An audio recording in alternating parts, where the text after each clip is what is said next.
You need to watch this if you crave chills down your spine.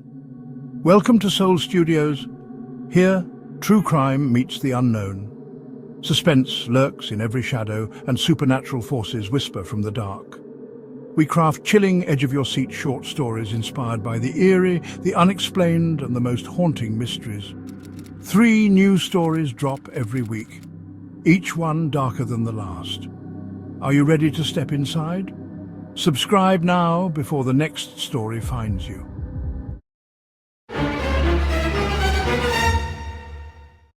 In this haunting and emotional tale from Soul Studios, a grieving mother begins to experience vivid dreams of the daughter she lost 15 years ago. But these aren't ordinary dreams. They're detailed, loving, and feel almost real. As the lines between memory and reality begin to blur, she's pulled into a powerful journey of healing, hope, and the unbreakable bond between a parent and child. This is more than a ghost story. It's a deeply human account of love that refuses to fade, of grief that lingers, and the mysterious ways the ones we've lost might still be with us. If you've ever felt the presence of someone you loved, this story is for you. Subscribe to Soul Studios for more unforgettable, true-feeling horror stories. We tell the stories you were never meant to hear, and some that refuse to stay silent. This story is dedicated to anyone who has ever lost a child, born or unborn, and carries that love in silence. What follows is not just a tale of supernatural mystery, but a deeply human journey through grief, love, and the echoes that linger. Because sometimes the ones we've lost find a way to reach back. You were never held in my arms, but you've always been cradled in my heart. Not a day passes without your memory lighting the corners of my soul. Forever in our hearts, until the day we meet again. It's 3:33 a.m. and I'm standing in the doorway of a room that should not exist. The hall light behind me casts my shadow long across the wooden floor. In front of me is a door I haven't opened in 15 years, now creaked open on its own. A faint glow of purple light spills out from inside. My heart thunders in my chest as I reach out with a trembling hand. The air is icy cold as I push the door wider. What I see inside makes me freeze. The walls, once bare and forgotten, are now painted a soft lavender hue under the moonlight. In the corner, a white rocking chair rocks gently back and forth as if an invisible someone just stood up from it. A tiny mobile of stars and moons turns slowly above an old crib that was never there before. I step inside, barely breathing. The scent of baby powder and lavender wraps around me, pulling me back in time. My eyes well up with tears as I recognize the room I never got to finish, the nursery I had dreamed of for my baby girl, Layla. Except now it's here, real and whole, as if she somehow finished it for me. Mommy. A child's whisper floats out from the darkness behind me. I whirl around, heart in my throat, but there's no one. Just shadows dancing in the lavender glow. The door suddenly slams shut behind me, rattling the walls. I gasp and stumble back against the crib, panic rising in my chest. In the corner of the room, the darkness gathers and I feel a presence watching me. My hands grip the crib rail for support. Silence. Pure, thick silence presses in. In that silence, I can hear only my own ragged breathing and the pounding of my pulse. I know I'm not alone. A faint creak, then soft footsteps patter across the floor behind me. Impossibly light. I can't move. I can't even scream. Tears are spilling down my cheeks as I squeeze my eyes shut, terrified of what I might see if I turn around. Then I feel it. A small, cold hand slipping into mine, gently clutching my fingers. It feels like the hand of a child. My lost child.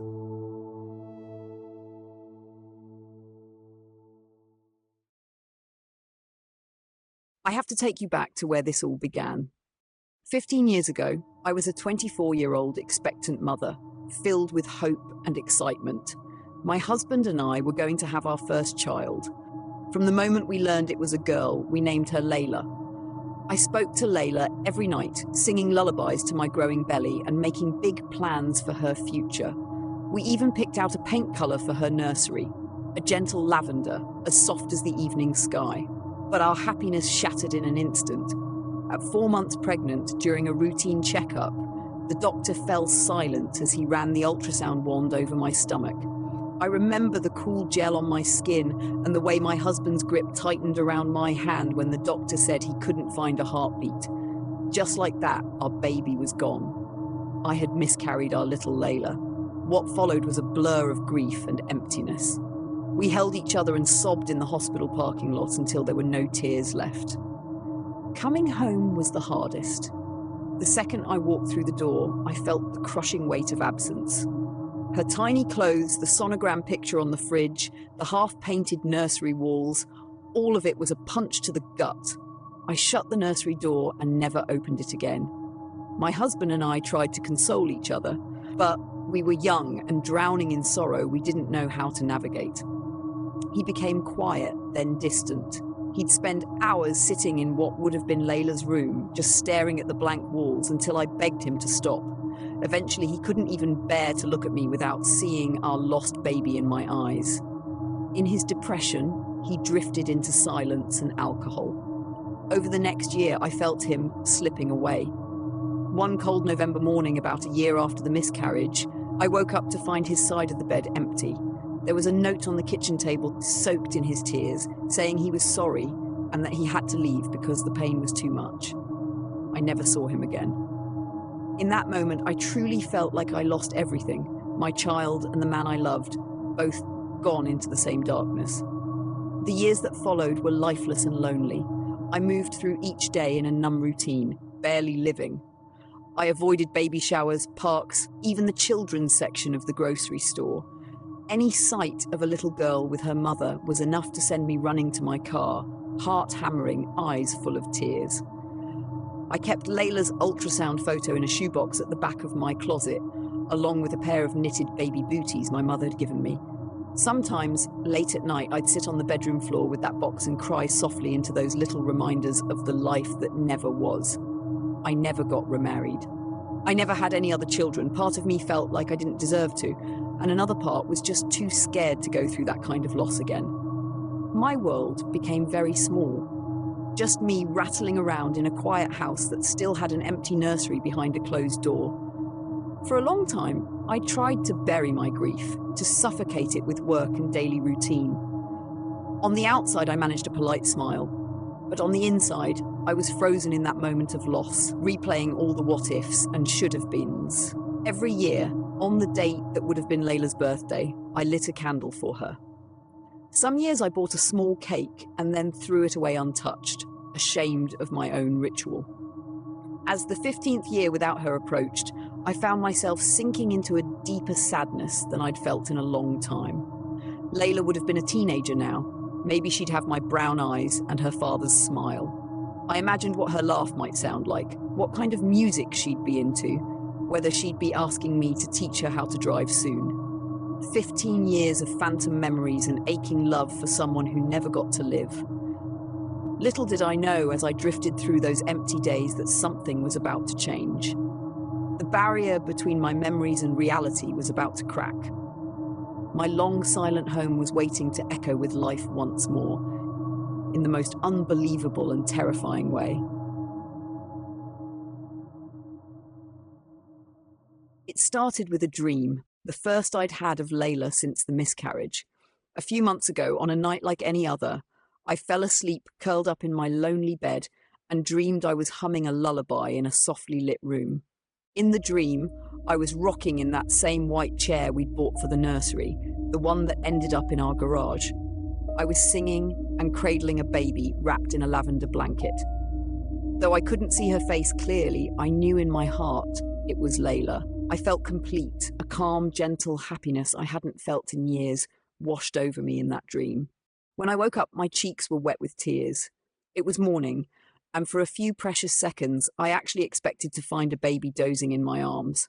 The emptiness that hit when I realized it was all in my head was like losing her all over again. I sat there in bed, holding myself and sobbing into the dawn light. At first, I tried to dismiss it as just a cruel trick of the subconscious. But the dreams kept coming. A week later, I dreamt of a little girl about 5 years old with curly dark hair running through my backyard laughing. In the dream, I was chasing her, my heart full of joy. She had my eyes and my laughter. I called out, "Layla, slow down!" And she turned her head just enough for me to see a dimpled cheek and the flash of a smile. I woke up with my hand outstretched, reaching for a daughter who wasn't there. Night after night, these vivid dreams unfolded like glimpses into an alternate life, one where my daughter lived. In one dream, we were baking cookies in the kitchen. She stood on a stool covered in flour, giggling as I wiped batter off her nose. In another, I was tucking her into bed and she whispered, "Good night, Mommy, I love you." That one made me wake up crying and smiling at the same time. The emotions were so real, I could almost hear her voice echoing in my room after I opened my eyes. I began to treasure these dreams. They felt like secret visits with Layla, moments stolen from the universe that had denied me. By day, I found myself distracted, replaying the dream memories over and over. By night, I actually looked forward to sleep, hoping to see my little girl again. It was like a drug, comforting and devastating all at once, because every morning brought the heartbreak of reality crashing back down. Yet, as lovely as the dreams were, there was something odd about them. Occasionally, the background of a dream would flicker or the light would dim strangely, as if I was watching an old home movie that had bits of static. Sometimes Layla's face in the dream was just a blur, no matter how I tried to focus, or I'd hear a faint echo, like another voice beneath hers.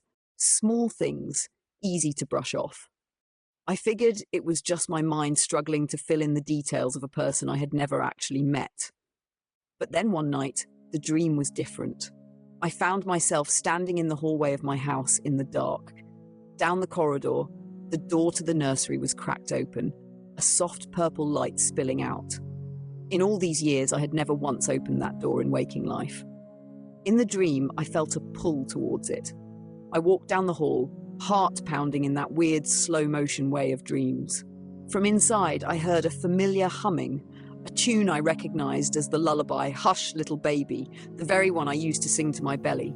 I pushed the door open and saw a small figure standing by the window, bathed in moonlight. It was a young girl about 7 years old, holding a stuffed rabbit. My throat tightened. "Layla?" I whispered. The girl turned to face me. Her features were still a bit hazy, but I could see enough. The gentle curve of her smile, the way her head tilted shyly.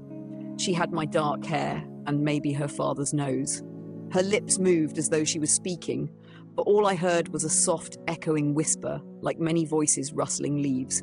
I couldn't make out the words. She held out her little hand to me, inviting me into the room. I remember I was shaking in the dream, overwhelmed with a mix of love and fear. I stepped forward, reaching out to take her hand. And suddenly I jerked awake, sitting upright in bed with a jolt. My bedroom was dark and silent, my heart hammering against my ribs. I could still feel that tiny hand in mine, the sensation lingering as if it had been real. I fumbled for the bedside lamp, utterly confused and breathing hard. As light flooded my room, I realized I wasn't alone. My bedroom door was wide open. I always sleep with it closed. A chill ran through me. I could have sworn I shut that door before I went to bed. Maybe I hadn't latched it and a draft opened it, or maybe I had gotten up half asleep and opened it myself. I wasn't sure.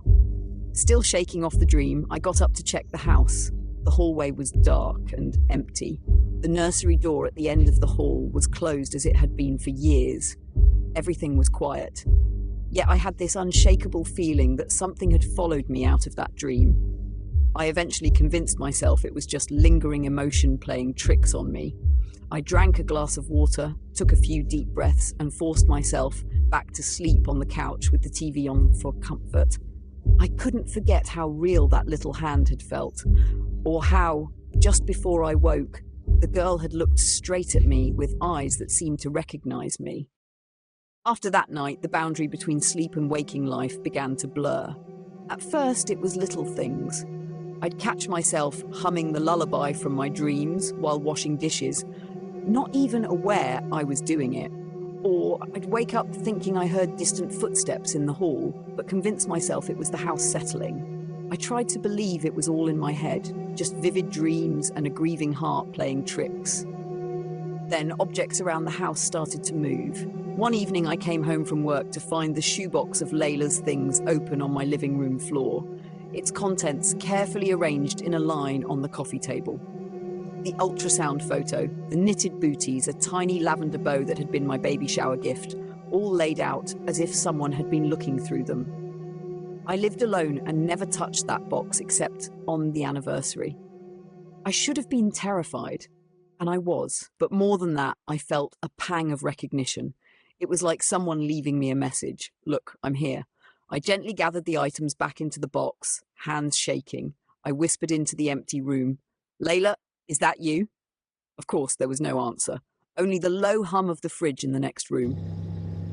I held the ultrasound photo to my chest and spent the rest of the night curled on the couch, jumping at every creak and rustle. A few days later, I awoke in the middle of the night to a soft melody echoing through the house. For a moment, I thought I was dreaming again.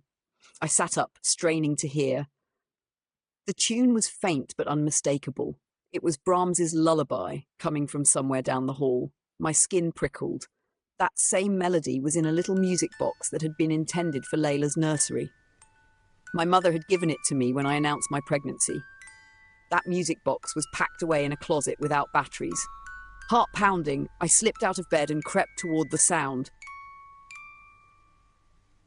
With each step down the dark hallway, the lullaby grew clearer.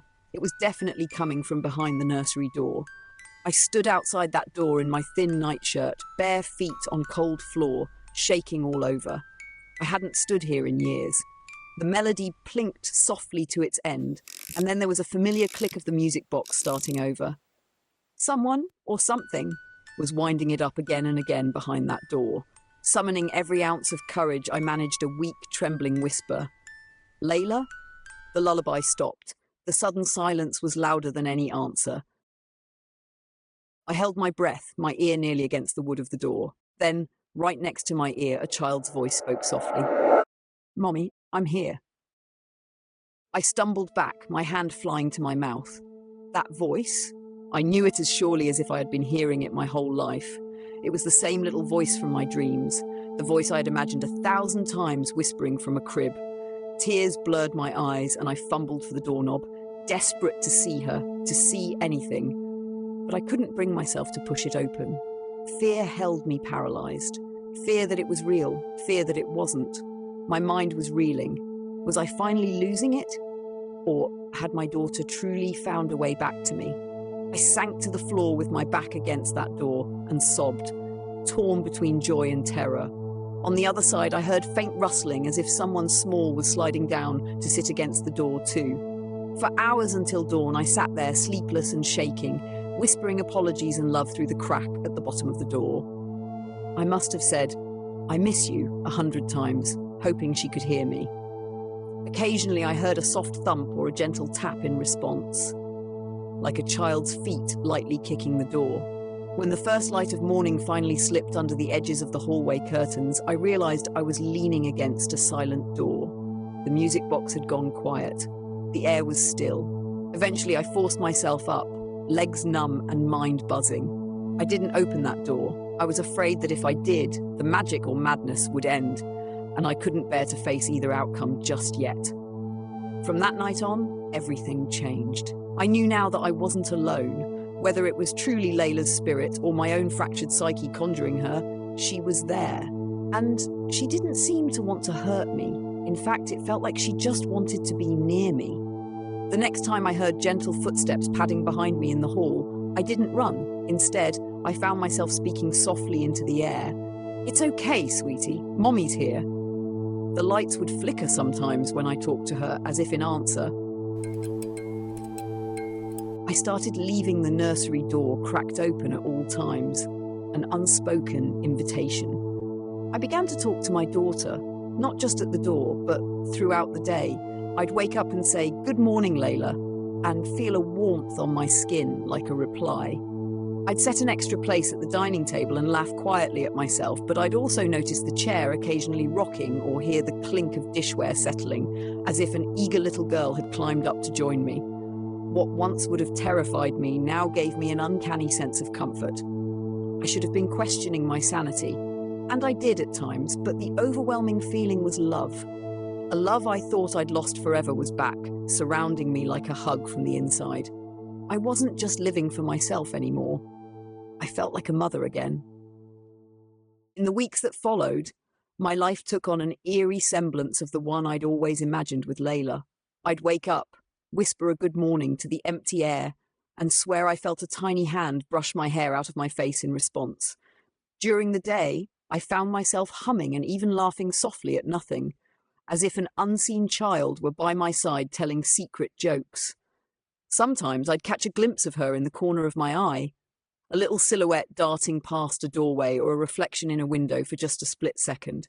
Each time my heart would skip and I'd turn hoping to see her fully, but she'd be gone, leaving only the faint scent of lavender behind. Despite the elusiveness, our bond grew stronger. Every night, I sat in the hallway by the cracked nursery door and chatted about my day, feeling a calm presence listening on the other side. On particularly lonely evenings, I'd read aloud from a children's book, page by page, imagining her curled up next to me. Once, as I recited a bedtime story, I heard the softest hint of a giggle join mine when I gave the characters funny voices. It felt so natural that I actually said, "Shh, you'll wake the neighbours," before catching myself with a smile. One night, I left out a box of crayons and paper on the coffee table before I went to bed, an invitation of sorts. The next morning, my breath caught in my throat as I found a crude drawing on one of the sheets. In childlike stick figures, it showed a woman with dark hair holding hands with a little girl in a purple dress. Above them, scrawled in lavender crayon, was Mommy and Layla, with a shaky heart drawn around the two. I pressed that drawing to my chest and wept tears of happiness. I knew then, beyond any doubt, that my daughter was with me. Not just in dreams, not just in signs, but truly there in some form. After that, Layla grew bolder, or perhaps I just became more receptive. Twilight was our favourite time, the hour she seemed strongest.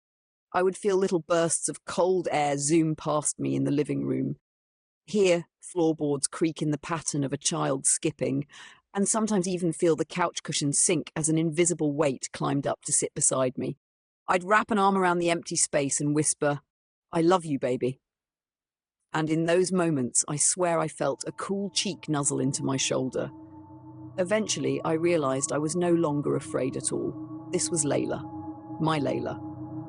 It didn't matter that she was a spirit. She was my daughter, and I was her mother. We were together again, against all odds. I cannot describe the fulfillment and peace that gave me. My house was no longer silent.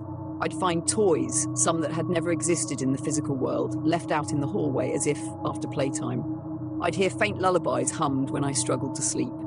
Even my nightmares stopped, replaced by gentle dreams of holding my baby or watching her chase butterflies in the yard. The first time in 15 long years, I felt whole. Friends and co-workers noticed a change in me. I smiled more easily, I had energy. They didn't know the reason, and I knew they'd never believe me if I told them. So I kept our secret, mine and Layla's. I was living a miracle that I didn't dare question. But as the days passed, an unsettling undercurrent began to ripple beneath our idyllic routine. It was nothing overt at first, just a fleeting sense that something was off. I noticed it one evening when I casually mentioned out loud that I might go visit my sister in a nearby town for a weekend. Immediately, the lamp beside me flickered and popped, the bulb burning out in an instant. The room plunged into shadows. I felt a sudden chill behind me, and for the first time in weeks, the silence felt heavy, almost angry. It was as if the house itself objected to me leaving. I forced a laugh and said, "Don't worry, it's just a short trip." But my voice wavered. In my chest, an anxiety bloomed that wasn't entirely my own. Another night, I fell asleep on the couch and woke up gasping for breath. I swore I felt small fingers pinching my nose shut, as playful children do to wake a parent, but these fingers held tight a second too long, nearly suffocating me.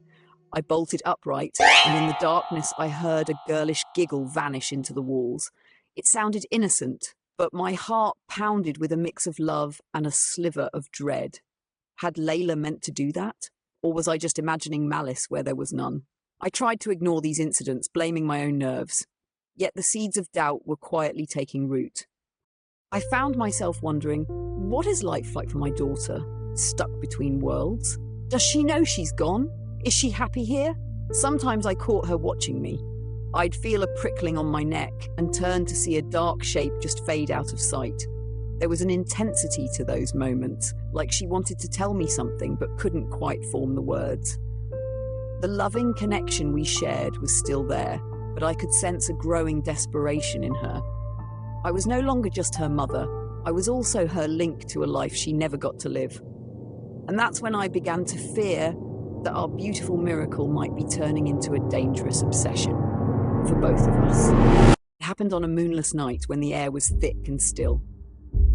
I awoke with a start to the sound of my bedroom door creaking open on its own. The clock read 3:20 a.m., my skin prickled with a familiar anticipation. I knew she was beckoning me. I slipped out of bed and followed a soft glow emanating from down the hallway. The door to the nursery, which I now kept ajar, was slowly opening wider, a pale purple light seeping out from inside, as if the room itself glowed. My heart pounded, not with fear this time, but with a strange excitement and dread intertwined. I stepped into the doorway of that room I had avoided for so many years. For the first time in the waking world, I could see Layla's nursery with my own eyes. It was just as it had appeared in my dreams. The walls awash in a soothing lavender, the white crib by the curtained window, the mobile above it twinkling with little stars. The rocking chair moved gently, as if someone had just risen from it. And then I saw her. Layla stood in the center of the room, bathed in a faint silver light. She looked about 7 years old, just as she often did in my dreams. Her dark hair fell in loose curls around her shoulders, and she wore a simple white nightdress that made her appear to almost glow. My breath hitched. Her face, it was the most beautiful thing I'd ever seen. She had my eyes, large, filled with tears, and my mother's dimple in her chin. She was smiling, but there was a deep sadness in her expression, as if she knew this moment was as heartbreaking as it was joyful. I felt like I might collapse from the overwhelming surge of love and sorrow. "Layla," I managed to whisper, my voice shaking. My daughter, my little girl, was standing right in front of me, in the flesh, or whatever approximation of flesh a spirit has. Her lips trembled into a wider smile at the sound of her name. "Mommy," she whispered, and opened her arms to me. A sob burst from my chest as I rushed forward and fell to my knees, wrapping my arms around her. She felt real, solid yet light, cool to the touch. I clutched her tightly, afraid she'd vanish if I let go, and for a moment all I felt was an immense relief. I kept kissing the top of her head, which smelled faintly of lavender and rain. "My baby, my sweet girl," I cried into her hair. "I missed you so much." She held me just as fiercely. I could hear her small breaths, feel them warm against my neck. We stayed like that, mother and child finally embracing after a day and a half of separation. My heart felt like it might burst. After a while, Layla pulled back just enough to look into my face. Her little hand stroked away my tears, and I noticed her own eyes glistening. "Don't cry, Mommy," she said softly. "It's okay. I'm here now." Her voice was gentle, the same one from my dreams, and it wrapped around my soul like a balm. I nodded, smiling through tears. "These are happy tears," I whispered. "I'm just so happy to see you." She gave a small, pleased giggle and snuggled into my arms again. I rocked slightly, instinctively, as if she was still that infant I never got to soothe. For a few minutes, I was in heaven. But then I felt her grip on me tighten, not in affection, but with a desperate strength that startled me. Layla's arms locked around my neck and her body began to feel colder. I shivered. "Layla?" I began, uneasy. She didn't respond. Instead, she buried her face against my shoulder and spoke in a muffled, urgent tone. "Stay with me, Mommy," she said. The innocence in her voice was laced with something like fear. "Don't leave me again." My blood ran cold. I tried to gently ease back to see her face, but she clung to me, surprisingly strong. Her fingers dug into my back. "I'm not leaving you, sweetheart," I assured her, my voice trembling. "I'm right here." To my alarm, her grip tightened further. It was getting hard to breathe. The room's light began to dim, as if a shadow was slowly eclipsing the gentle glow. Layla's hair, which I had been stroking, now obscured her face entirely as she pressed into me. "No, Mommy," she whispered, and there was a raw pain in her voice that sounded almost like a growl underneath. "Stay with me forever." A chill slashed through me. Forever. The word hung in the air like a foreboding echo. My heart kicked against my ribs as the realization dawned. Layla didn't mean stay here tonight. She meant here, in this twilight existence between life and death. I pulled back, panicked, struggling to unlock her arms from around my neck. "Layla, wait, you're hurting me." Suddenly, she let go. For a second, I felt only relief and the cool air on my throat. But when I looked at her, she had changed. The little girl in front of me now glared with a hurt, pleading expression, tears of frustration in her eyes. The lights in the room flickered violently, painting her face in jagged shadows. "You will stay," she said, and her voice layered over itself, one childlike and one eerily echoing deeper. Her sweet face contorted in grief and anger, cheeks wet with tears. "You left me before.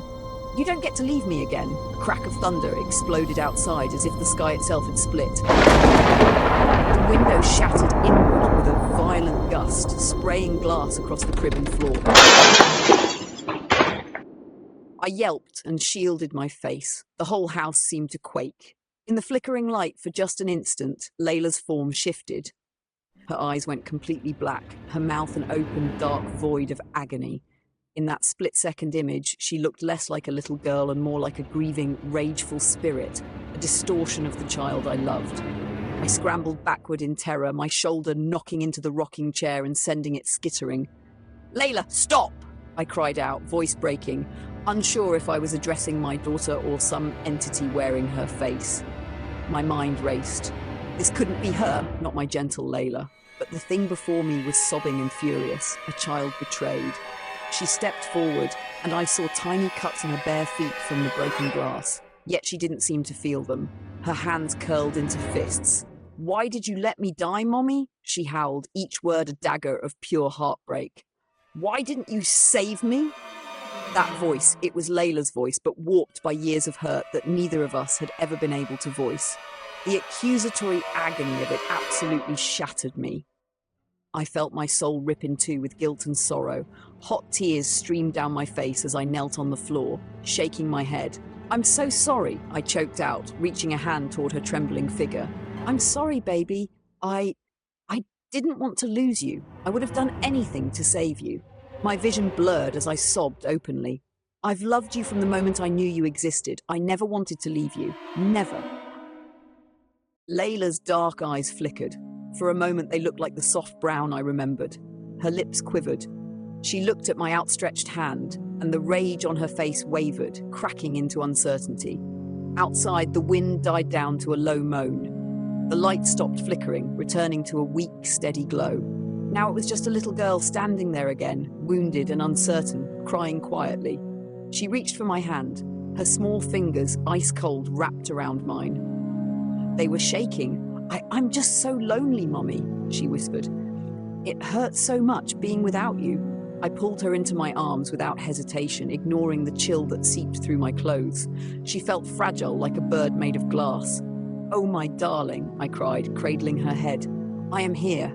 I'm here now. I'm so sorry you were alone." I rocked her as she wept into my shoulder, a mother comforting her frightened child, even if that child was something no longer fully alive. My own heart felt like it was breaking all over again, because I finally understood the depth of her pain. She wasn't evil, she was hurt. And my poor baby had never been able to move past the moment we were separated. How could she? I realized that in a way, I had done this by holding on to her so tightly in my own grief. I may have anchored her here in this world, unable to find peace. We stayed entwined on the floor as the night deepened, both of us crying softly. I kept whispering apologies, stroking her hair, and she kept saying, "I love you, Mommy," between ragged sobs. I rocked and comforted her until her tears subsided, all the while feeling a growing weight in my chest that something was coming. A goodbye that had to happen. As the first hint of dawn's light crept into the broken nursery window, I knew what I had to do, what we had to do. Still holding Layla in my arms, I gently lifted her chin so she could see my face. Her eyes, those beautiful eyes I'd given her, were full of sadness, but also a quiet understanding, as if she too sensed that our time in this moment was ending. "Layla," I whispered, stroking her tear-streaked cheek, "you don't have to be lonely anymore. You don't have to stay here. Not for Mommy. I will always love you, no matter where you are." She sniffled, clutching my shirt. "But I want to be with you," she replied in a tiny broken voice. "I'm scared you'll forget me." My heart felt like it was being crushed in a vice. I kissed her forehead softly. "Oh, sweetheart, I could never forget you," I said, choking back a new wave of tears. "You are a part of me forever, and I promise one day, far in the future, we'll be together again. But not like this." I gestured gently around the dim, shattered nursery. "You deserve to be at peace. You deserve to rest, baby. It's okay to let go." She stared at me with those wide eyes absorbing my words. For a long moment she was silent, then she nodded against my chest, a very slow, very brave nod. "Will it hurt?" she asked softly. I bit my lip to keep from sobbing outright. "No," I murmured, cradling her. "It will be like falling asleep, and you'll wake up where you're supposed to be. Maybe your grandma is there, or other family who passed before. You won't be alone." I wasn't certain of what lay beyond, but I needed to paint her a comforting picture. "And you'll carry my love with you, always." Layla tightened her arms around me once more, as if memorizing the feel of me. "Will you be okay, Mommy?" she whispered. Question so simple, and yet in all these years I had never truly answered it for myself. I inhaled shakily. "I will be," I said, hoping it was true, "because I know you're safe now.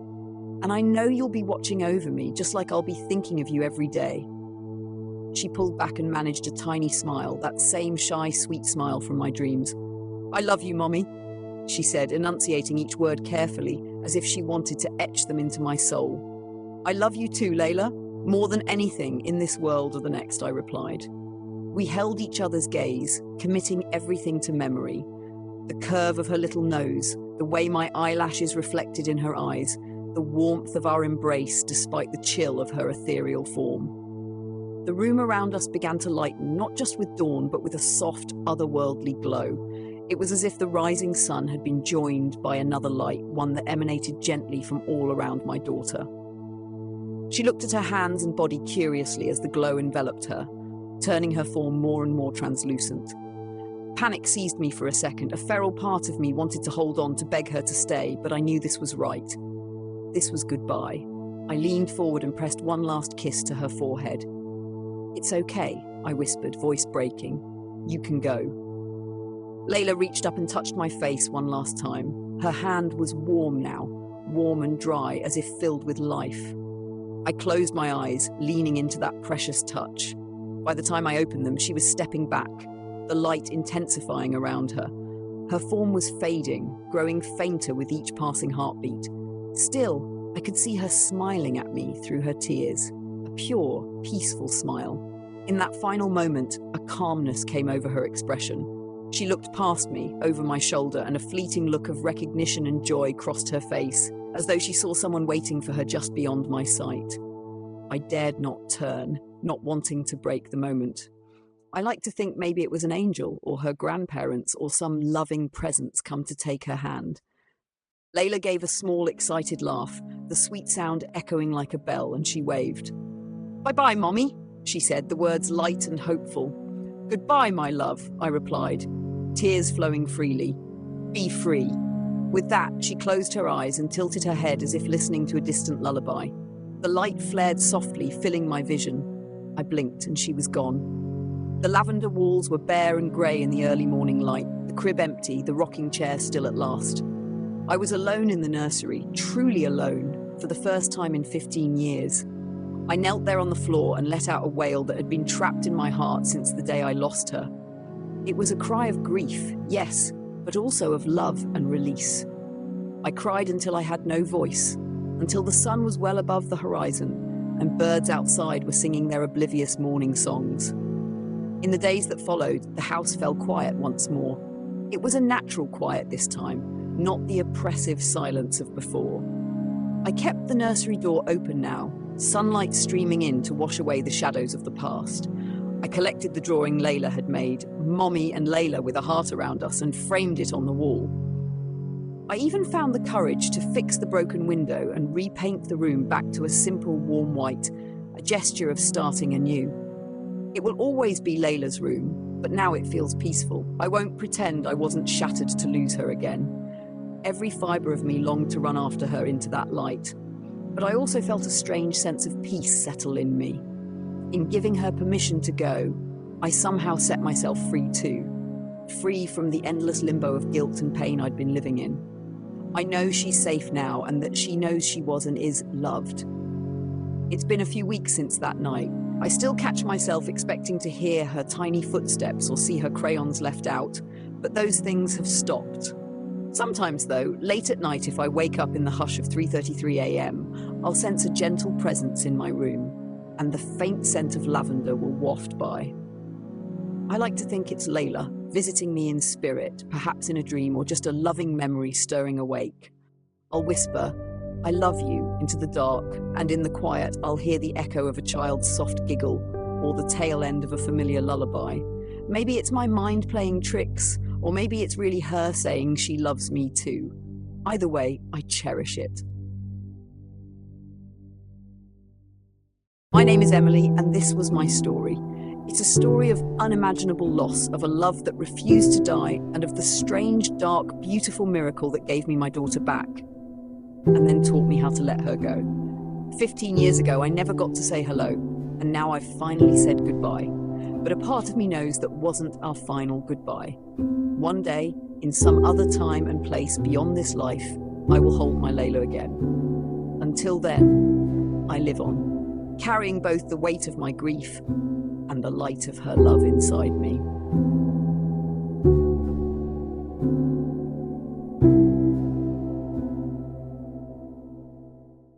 Some stories of love begin at birth and end with loss, but others, like mine, begin with loss and end with something far more mysterious, a goodbye wrapped in a second chance.